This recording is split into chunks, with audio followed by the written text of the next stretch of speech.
ನಮಸ್ತೆ ಫ್ರೆಂಡ್ಸ್. ತುಂಬ ಜನ ಹೆಣ್ಣು ಮಕ್ಕಳಿಗೆ ಎಂಥ ಸಮಸ್ಯೆ ಅಂತ ಹೇಳಿದರೆ, ದಿನಾ ಲಿಪ್ಸ್ಟಿಕ್ ಹಾಕೊಂಡು ಹೋಗ್ತಾರೆ. ಕೆಲಸಕ್ಕೆ ಹೋಗುವಾಗ ಲಿಪ್ಸ್ಟಿಕ್ ಹಚ್ಚಲೇಬೇಕು. ಆದರೆ ಲಿಪ್ಸ್ಟಿಕ್ ಎಲ್ಲ ತೆಗೆದ ನಂತರ ಎಂತ ಆಗ್ತದೆ ಅಂತ ಹೇಳಿದರೆ, ಡಾರ್ಕ್ ಲಿಪ್ಸ್ ಪ್ರಾಬ್ಲಮ್, ಅಂದರೆ ಇದು ಲಿಪ್ಸ್ ಉಂಟಲ್ಲ, ಅಂದರೆ ಕಪ್ಪಾಗೋದು.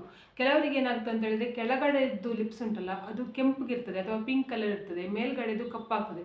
ಕೆಲವರಿಗೆ ಏನಾಗ್ತದೆ ಅಂತ ಹೇಳಿದರೆ, ಎರಡೂ ಲಿಪ್ಸ್ ಅಂದರೆ ಮೇಲೆ ಮತ್ತು ಕೆಳಗಡೆ ಎರಡೂ ಕೂಡ ಕಪ್ಪಾಗಿರ್ತದೆ, ತುಂಬ ಕಪ್ಪು ಕಾಣಿಸ್ತದೆ. ಇದಕ್ಕೆ ಕಾರಣ ಅಂತ ಹೇಳ್ಕೊಂಡು ಹೇಳ್ತೇನೆ.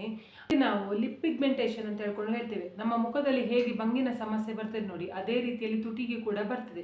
ಇದಕ್ಕೆ ಕಾರಣ ಏನಂತ ಹೇಳಿದ್ರೆ, ಕಡಿಮೆ ಬಳೆಯದ್ದು ಅಂದರೆ ಕಡಿಮೆ ಹಣದ್ದು ಲಿಪ್ಸ್ಟಿಕ್ ಬಳಸೋದ್ರಿಂದ ಈ ಥರ ಆಗ್ತದೆ. ಕೆಲವರಿಗೆ ಜಾಸ್ತಿ ಹಣದ ಲಿಪ್ಸ್ಟಿಕ್ ಹಾಕಿದರೂ ಕೂಡ ಆಗ್ತದೆ.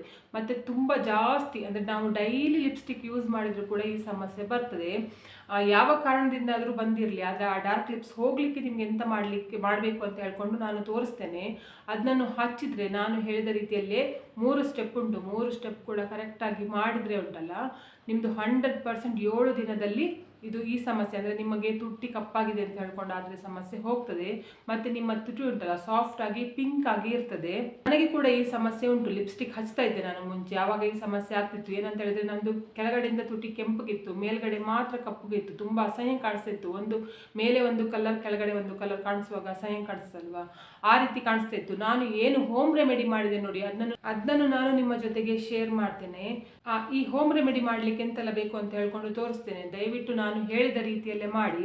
ನಾನು ಹೇಳಿದ ರೀತಿಯಲ್ಲೇ ಅಂದರೆ ನಾನು ಯಾವ ಥರ ತೋರಿಸ್ತೇನೆ ನೋಡಿ, ಅದೇ ರೀತಿಯಲ್ಲಿ ನೀವು ಮಾಡಿದರೆ ನಿಮಗೆ 100% ಪಿಗ್ಮೆಂಟೇಷನ್ ಇರುವ ಲಿಪ್ಸ್ ಅಂದರೆ ಕಪ್ಪು ಲಿಪ್ಸ್ ಇರ್ತಲ್ವಾ, ಕಪ್ಪು ಆಗಿರುವ ತುಟಿ 100% ಪಿಂಕ್ ಆಗ್ತದೆ. ಮತ್ತೆ ಆದಷ್ಟು ಉಂಟಲ್ಲ ಲಿಪ್ಸ್ಟಿಕ್ ಬಳಸಲಿಕ್ಕೆ ಹೋಗಬೇಡಿ. ಲಿಪ್ಸ್ಟಿಕ್ ಬದಲು ಲಿಪ್ ಬಾಮ್ ಯೂಸ್ ಮಾಡಿ.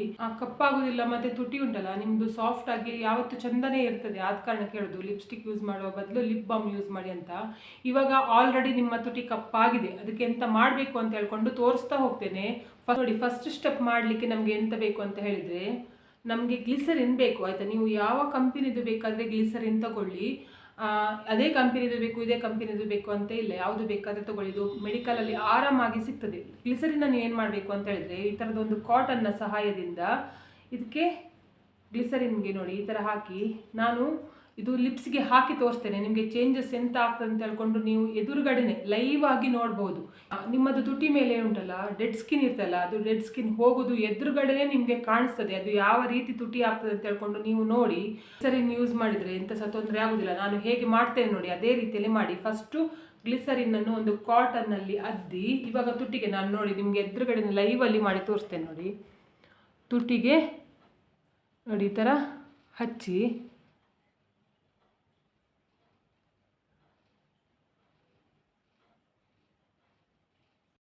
ನೋಡಿ ಈ ಥರ ಹಚ್ಚುವಾಗ ಎಂತಾಗ್ತದೆ ಅಂತ ಹೇಳಿದರೆ, ನಿಮ್ಮ ತುಟಿಯಲ್ಲಿ ಉಂಟಲ್ಲ ಡೆಡ್ ಸ್ಕಿನ್ ಉಂಟಲ್ಲ ಅದೆಲ್ಲ ಹೊರಗಡೆ ಬರಲಿಕ್ಕೆ ಅಂದರೆ ಹೊರಗಡೆ ಬರ್ತದೆ, ಕಾಣಿಸ್ತದೆ ನಿಮಗೆ. ಒಂಥರ ರಿಂಕಲ್ಸ್ ಥರ ಆಗ್ತದೆ. ತುಟಿ ಎಲ್ಲ ತುಂಬ ರಿಂಕಲ್ಸ್ ಥರ ಆಗ್ತದೆ. ನೋಡಿ ನಂದು ನೋಡಿ ಹೇಗೆ ಆಗಿದೆ ನೋಡಿ.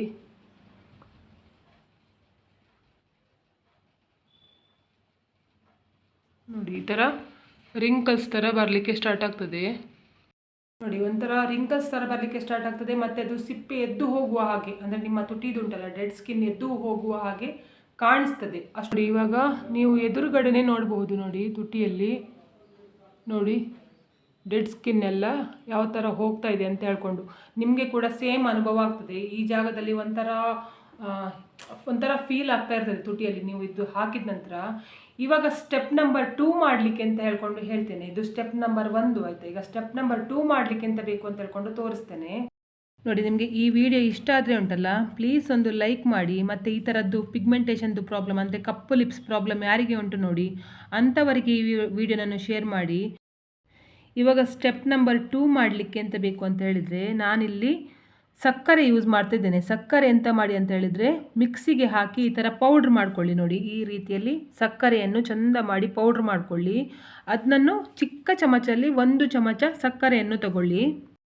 ಇದಕ್ಕೆ ನಾವು ಹಾಲಿನ ಕೆನೆ ತಗೊಳ್ಬೇಕು ಆಯಿತಾ. ನೀವು ಹಾಲು ಬಿಸಿ ಮಾಡುವಾಗ ಮೇಲ್ಗಡೆ ಕೆನೆ ಬರ್ತದೆ ನೋಡಿ, ಆ ಕೆನೆಯನ್ನು ಯೂಸ್ ಮಾಡಲಿಕ್ಕೆ ನೋಡಿ. ನಾನು ಅಂದಾಜಲ್ಲಿ 1-2 ಚಮಚ ಆಗುವಷ್ಟು ಹಾಲಿನ ಕೆನೆಯನ್ನು ತೆಗೆದು ಇಟ್ಕೊಂಡಿದ್ದೇನೆ ನೋಡಿ. ಹಾಲಿನ ಕೆನೆ ಇದಕ್ಕೆ ಸೇರಿಸ್ತಾ ಇದ್ದೇನೆ. ಇವಾಗ ಇದಕ್ಕೆ ನಾನು ನಿಂಬೆ ರಸ ಮಿಕ್ಸ್ ಮಾಡ್ತಾ ಇದ್ದೇನೆ ಆಯಿತಾ. ನಿಮಗೆ ಉಂಟಲ್ಲ ಹಾಲಿನ ಕೆನೆ ಮಾಯ್ಶ್ಚರೈಸಿಂಗ್ ಥರ ಕೆಲಸ ಮಾಡ್ತದೆ ಆಯಿತಾ. ಇದು ಸಕ್ಕರೆ ಉಂಟಲ್ಲ ಸಕ್ಕರೆ ಎಂಥದ್ದು ಮಾಡ್ತದೆ ಅಂತ ಹೇಳಿದರೆ ಉಂಟಲ್ಲ, ನಿಮ್ಮ ಸ್ಕಿನ್ದು ಅಂದರೆ ಡೆಡ್ ಸ್ಕಿನ್ ಹೋಗ್ತದೆ ಆಯಿತಾ, ಲಿಪ್ಸಲ್ಲಿರುವ ಡೆಡ್ ಸ್ಕಿನ್ ಹೋಗಲಿಕ್ಕೆ ಹೆಲ್ಪ್ ಮಾಡ್ತದೆ ಮತ್ತು ಸಾಫ್ಟ್ ಆಗಿರ್ತದೆ.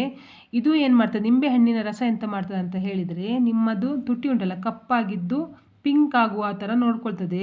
ನಿಂಬೆ ಹಣ್ಣು ನಿಮಗೆ ತುಂಬ ಉರಿ ಬರ್ತದೆ ಅಂತ ಹೇಳಿದರೆ, ಇದರ ಬದಲಿಗೆ ಬೇಕಾದರೆ ನೀವು ಟೊಮೆಟೊ ರಸವನ್ನು ಬೇಕಾದರೆ ಯೂಸ್ ಮಾಡ್ಬೋದು. ಟೊಮೆಟೊ ಅಥವಾ ನಿಂಬೆ, ಮತ್ತು ಬೇರೆ ಯಾವುದು ಕೂಡ ಯೂಸ್ ಮಾಡಿದರೆ ಪ್ರಯೋಜನ ಇಲ್ಲ. ಇವಾಗ ಇಷ್ಟನ್ನು ಕೂಡ ನಾನು ಚೆಂದ ಮಾಡಿ ಮಿಕ್ಸ್ ಮಾಡ್ಕೊಳ್ತೇನೆ. ನೋಡಿ, ನಿಮಗೆ ಈ ವಿಡಿಯೋ ಇಷ್ಟ ಆದರೆ ಉಂಟಲ್ಲ, ಪ್ಲೀಸ್ ನನ್ನ ಚಾನಲ್ಗೆ ಸಬ್ಸ್ಕ್ರೈಬ್ ಮಾಡ್ಕೊಳ್ಳಿ. ಸಬ್ಸ್ಕ್ರೈಬ್ ಮಾಡಿದರೆ ನನಗೆ ಇಂಥದ್ದೇ ಒಳ್ಳೆ ವಿಡಿಯೋ ನಿಮ್ಮ ಜೊತೆಗೆ ಶೇರ್ ಮಾಡ್ತೇನೆ. ನನಗೆ ಯಾವುದೆಲ್ಲ ಬ್ಯೂಟಿ ಟಿಪ್ಸ್ ಗೊತ್ತುಂಟು ನೋಡಿ, ಪ್ರತಿಯೊಂದು ಕೂಡ ನಾನು ಶೇರ್ ಮಾಡ್ತೇನೆ. ಜೊತೆಗೆ ನಿಮಗೆ ಯಾವುದಾದ್ರೂ ಪ್ರಾಬ್ಲಮ್ ಇದ್ದರೆ ಅದಕ್ಕೆ ಕಮೆಂಟ್ ಮಾಡಿ, ಅದಕ್ಕೆ ಕೂಡ ನಾನು ವಿಡಿಯೋ ಮಾಡಿ ತೋರಿಸ್ತೇನೆ ಏನು ಪ್ರಾಬ್ಲಮ್ಗೆ ಏನು ಮಾಡಬೇಕು ಅಂತ ಹೇಳ್ಕೊಂಡು. ನೋಡಿ, ಇವಾಗ ನಾನು ಚೆಂದ ಮಾಡಿ ಮಿಕ್ಸ್ ಮಾಡ್ಕೊಂಡಿದ್ದೇನೆ. ಇವಾಗ ಫುಲ್ಲು ನೋಡಿ ಡೆಡ್ ಸ್ಕಿನ್ ಎಲ್ಲ ಮೇಲ್ಗಡೆ ಬಂದಿದೆ. ಇವಾಗ ಈ ಡೆಡ್ ಸ್ಕಿನ್ ಎಲ್ಲ ತೆಗಿಬೇಕು ಆಯಿತಾ. ನಿಮಗೆ ಅಂದರೆ ಗಲೀಜಾಗಿದ್ದು ಕಪ್ಪಾಗಿದ್ದು ಸ್ಕಿನ್ ಎಲ್ಲ ಉಂಟಲ್ಲ, ಅದೆಲ್ಲ ತೆಗಿಬೇಕಾದ್ರೆ ಎಂತ ಮಾಡಬೇಕು ಅಂತ ಹೇಳಿದರೆ, ಇದನ್ನು ನಾವು ಅಪ್ಲೈ ಮಾಡಬೇಕು. ಇದು ಹೇಗೆ ಹಾಕೋದು ಅಂತ ಹೇಳಿದರೆ, ನೀವೆಂತ ಮಾಡಿ ಅಂತ ಹೇಳಿದರೆ, ಬ್ರಷ್ ತೊಗೊಳ್ಬೇಕು ಆಯಿತಾ. ಬ್ರಷ್ ಉಂಟಲ್ಲ, ದೊಡ್ಡವರದ್ದು ಬ್ರಷ್ ಯೂಸ್ ಮಾಡೋದು ಬೇಡ. ಯಾಕಂತ ಹೇಳಿದರೆ ಅದರಲ್ಲಿ ತುಂಬ ರಫ್ ಇರ್ತದೆ, ಮತ್ತು ನೀವು ತುಟಿ ಉಂಟಲ್ಲ ಯೂಸ್ ಮಾಡುವಾಗ ತುಟಿ ಗಾಯ ಆಗುವ ಚಾನ್ಸಸ್ ಇರ್ತದೆ. ಆದ ಕಾರಣಕ್ಕೆ ಬೇಬಿ ಬ್ರಷ್ ಉಂಟಲ್ಲ, ಅಂದರೆ ಚಿಕ್ಕ ಮಕ್ಕಳು ಯೂಸ್ ಮಾಡುವಂಥ ಬ್ರಷ್ ಉಂಟಲ್ಲ, ಅದ್ರದ್ದು ಇದು ತುಂಬ ಸಾಫ್ಟ್ ಆಗಿರ್ತದೆ. ಆದ ಕಾರಣಕ್ಕೆ ನಿಮಗೆ ಏನು ಕೂಡ ತೊಂದರೆ ಆಗೋದಿಲ್ಲ. ಆ ಕಾರಣಕ್ಕೆ ಹೇಳಿದ್ದು ಬೇಬಿ ಬ್ರಷನ್ನು ಯೂಸ್ ಮಾಡಿ. ಇವಾಗ ನಾವು ಮಾಡಿದ್ದೇವಲ್ಲ, ಅದನ್ನು ಹೀಗೆ ಚೆಂದ ಮಾಡಿ ಮಿಕ್ಸ್ ಮಾಡಿಕೊಂಡು ನಿಮ್ಮ ತುಟಿ ಉಂಟಲ್ಲ ಇದರಿಂದ ಉಜ್ಜಿ ಡೆಡ್ ಸ್ಕಿನ್ನನ್ನು ತೆಗಿಬೇಕು. ಅಂದರೆ ನೀವು ಗ್ಲಿಸರಿನ್ ಹಾಕುವಾಗ ಡೆಡ್ ಸ್ಕಿನ್ ಬಂದಿತ್ತಲ್ಲ ಹೊರಗಡೆ, ಅದನ್ನು ತೆಗಿಬೇಕು. ನೋಡಿ, ಈ ಥರ ಚೆಂದ ಮಾಡಿ ಉಜ್ಜೋದು ನೋಡಿ.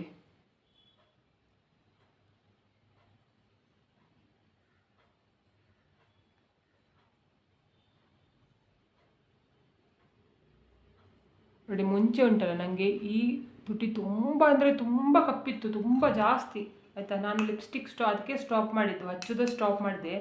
ಲಿಪ್ ಬಾಮ್ ಮಾತ್ರ ಯೂಸ್ ಮಾಡ್ತೇನೆ. ನೀವು ಆದಷ್ಟು ಅದೇ ನಾನು ಹೇಳೋದಷ್ಟೇ, ಅಂದರೆ ಲಿಪ್ಸ್ಟಿಕ್ ಜಾಸ್ತಿ ಯೂಸ್ ಮಾಡಲಿಕ್ಕೆ ಹೋಗಬೇಡಿ ಅಂತ. ಡೆಡ್ ಸ್ಕಿನ್ ಹೋಗುವ ತನಕ ಚೆಂದ ಮಾಡಿ ಉಜ್ತಾ ಇರಿ. ಆಮೇಲೆ ಒಂದು ಬಟ್ಟೆಯಿಂದ ಚೆಂದ ಮಾಡಿಕೊಂಡು ತುಟಿಯನ್ನು ಈ ಥರ ಒರೆಸ್ಕೊಳ್ಳಿ. ನೋಡಿದ್ರಲ್ಲ, ಸೆಕೆಂಡ್ ಸ್ಟೆಪ್ ಆಯಿತು. ಇವಾಗ ಮೂರನೇ ಸ್ಟೆಪ್ ಮಾಡಲಿಕ್ಕೆ ಅಂತ ಹೇಳ್ಕೊಳ್ಬೇಕು ಅಂತ ಹೇಳ್ಕೊಂಡು ತೋರಿಸ್ತೇನೆ. ನೋಡಿ, ನಾನು ಮೂರನೇ ಸ್ಟೆಪ್ ಮಾಡಲಿಕ್ಕೆ ನಾನು ಏನು ತೊಗೊಳ್ತಿದ್ದೇನೆ ಅಂತ ಹೇಳಿದರೆ, ಕಸ್ತೂರಿ ಅರಿಶಿನ ತೊಗೊಳ್ತಿದ್ದೇನೆ. ಅಡುಗೆ ಮನೆಯ ಅರಿಶಿನ ಯಾವ ಕಾರಣಕ್ಕೂ ಕೂಡ ಬಳಸಬೇಡಿ. ಅಡುಗೆ ಮನೆಯ ಅರಿಶಿನ ಬಳಸಿದರೆ ನಿಮ್ಮದು ಲಿಪ್ಸ್ ಕೂಡ ಕಪ್ಪಾಗ್ತದೆ, ಮುಖಕ್ಕೆ ಯೂಸ್ ಮಾಡಿದರೆ ಮುಖ ಕೂಡ ಕಪ್ಪಾಗ್ತದೆ. ಇದರಲ್ಲಿ ನಾನು ಚಿಕ್ಕ ಚಮಚದಲ್ಲಿ 1 ಚಮಚ ಆಗುವಷ್ಟು ಕಸ್ತೂರಿ ಅರಿಶಿನ ತೊಗೊಂಡಿದ್ದೇನೆ. ಇದೇನು ಮಾಡ್ತದೆ ಅಂತ ಹೇಳಿದರೆ, ನಿಮ್ಮ ಪಿಗ್ಮೆಂಟೇಷನ್ ಅಂದರೆ ನಿಮ್ಮ ತುಟಿಯಲ್ಲಿರುವ ಕಪ್ಪನ್ನು ಹೋಗಲಿಕ್ಕೆ ಸಹಾಯ ಮಾಡ್ತದೆ. ಮತ್ತು ಇವಾಗ ಎಂತ ಹಾಕ್ತೇನೆ ಅಂತ ಹೇಳಿದರೆ, ಇದಕ್ಕೆ ನಾನು ಜೇನುತುಪ್ಪವನ್ನು ಹಾಕ್ತಾ ಇದ್ದೇನೆ. ಜೇನುತುಪ್ಪ ನಮಗೆ ಇದು ಮಿಕ್ಸ್ ಮಾಡಲಿಕ್ಕೆ ಎಷ್ಟು ಬೇಕು ನೋಡಿ, ಆ ಪ್ರಮಾಣದಲ್ಲಿ ಜೇನುತುಪ್ಪ ಹಾಕ್ಕೊಳ್ಳಿ. ನೋಡಿ, ಯಾವ ಕಂಪನಿದು ಬೇಕಾದರೆ, ಯಾವ ಬ್ರ್ಯಾಂಡ್ದು ಬೇಕಾದರೆ ನೀವು ಜೇನುತುಪ್ಪ ಯೂಸ್ ಮಾಡ್ಬೋದು. ನಾನಿಲ್ಲಿ ಮಲೆನಾಡು ಜೇನುತುಪ್ಪ ಯೂಸ್ ಮಾಡ್ತಾ ಇದ್ದೇನೆ.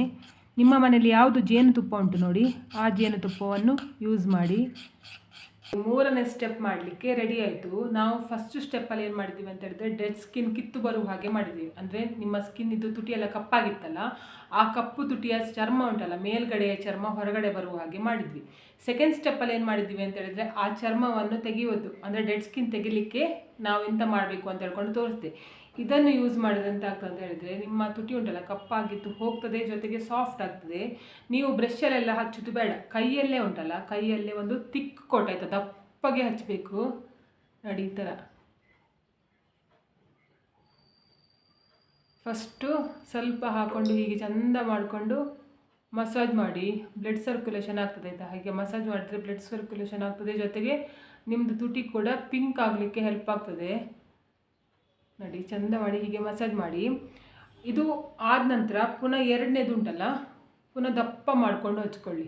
ನೋಡಿ, ಹೀಗೆ ಈ ಥರ ದಪ್ಪ ಹಚ್ಕೊಳ್ಳಿ.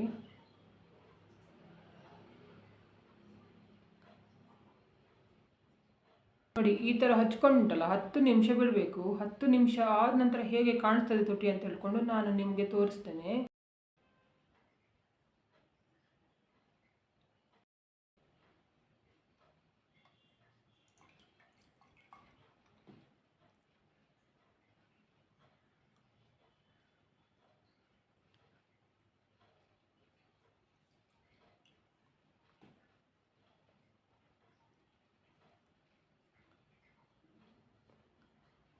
10 ನಿಮಿಷ ಆದ ನಂತರ ನಾನು ತೆಗೆದು ತೋರಿಸ್ತಾ ಇದ್ದೆ ನೋಡಿ, ನಿಮ್ಮ ಎದುರುಗಡೆನೆ ಯಾವುದು ಲಿಪ್ಸ್ಟಿಕ್ ಎಲ್ಲ ಏನೂ ಇಲ್ಲ ನೋಡಿ. ನೋಡಿ ಇದೇ ಪಿಂಕ್ ಆಗ್ತದೆ ನೋಡಿ, ಎಷ್ಟು ಚಂದ ಆಗಿದೆ ನೋಡಿ. ಈ ಥರ ಒರೆಸಿ ತೆಗೀರಿ. ಆಮೇಲೆ ಎಂತ ಮಾಡಬೇಕು ಅಂತ ಹೇಳಿದರೆ, ಈ ಥರ ರೋಸ್ ವಾಟರ್ ಉಂಟಲ್ಲ, ರೋಸ್ ವಾಟರ್ ತಗೊಂಡು ಸ್ವಲ್ಪ ಕಾಟನಲ್ಲಿ ಹಾಕಿ ತುಟಿಗೆ ಈ ಥರ 2 ನಿಮಿಷ ತನಕ ರೋಸ್ ವಾಟರಿಂದ ಚಂದ ಹೀಗೆ ಮಾಡ್ತಾ ಇರಿ.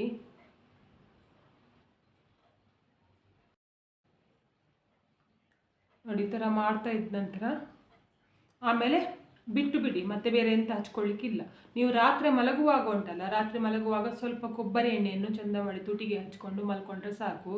ಮತ್ತು ವ್ಯಾಸ್ಲಿನ್ ಎಲ್ಲ ಹಚ್ಚಿದ್ರೆ ಎಂತ ಆಗ್ತದೆ ಅಂತ ಹೇಳಿದ್ರೆ ಕಪ್ಪಾಗ್ತದೆ ತುಟಿ. ವ್ಯಾಸ್ಲಿನ್ ಹಚ್ಚಿದರೆ ನೀವು ಅಪರೂಪಕ್ಕೆ ತುಟಿಯೆಲ್ಲ ಒಡೆದಿದೆ ಅಂತ ಹೇಳ್ಕೊಂಡು ಹಚ್ಚಿದ್ರೆ ಪರವಾಗಿಲ್ಲ. ನೀವು ದಿನ ಉಂಟಲ್ಲ ವ್ಯಾಸ್ಲಿನ್ ಯೂಸ್ ಮಾಡಿದರೂ ಕೂಡ ನಿಮ್ಮ ತುಟಿ ಕಪ್ಪಾಗ್ತದೆ.